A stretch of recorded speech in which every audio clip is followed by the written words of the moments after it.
Good morning, Mr. Chairman, members of the committee. My name is Denison Rivera. Rivera spelled as R-I-V-E-R-A. I am the Lewis and Clark Young Republicans chairman.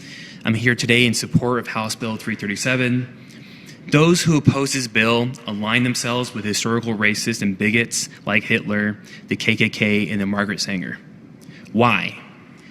Because these heinous individuals didn't consider me, a Latino, and other likes me to be regarded as persons because of our skin color, but rather as an inferior race. Just like the unborn are considered to be inferior to a person. Thanks to the 15th Amendment, all American citizens, despite their race or age, had the same rights to life, liberty, and the pursuit of happiness.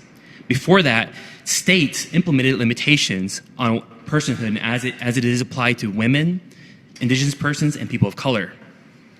Likewise, the unborn are suffering through the same limitations implemented by this state, perpetuating discrimination and murder. The word person should apply to all members of mankind at any stage of development. It's a fact. We all grow through the same gestational process. It's discrimination to say an unborn child, whether at conception or at the last stages of pregnancy, is inferior and not a person. Opponents will argue that this bill will confuse property rights, which is absurd because children are considered as persons without any confusion to property rights.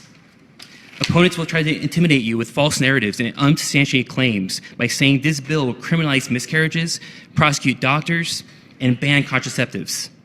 All these points are moot and misinformation because on Section 17, line 3 of this bill says, no cause of action may arise as a consequence of harm caused to an unborn baby by an unintentional act of its mother.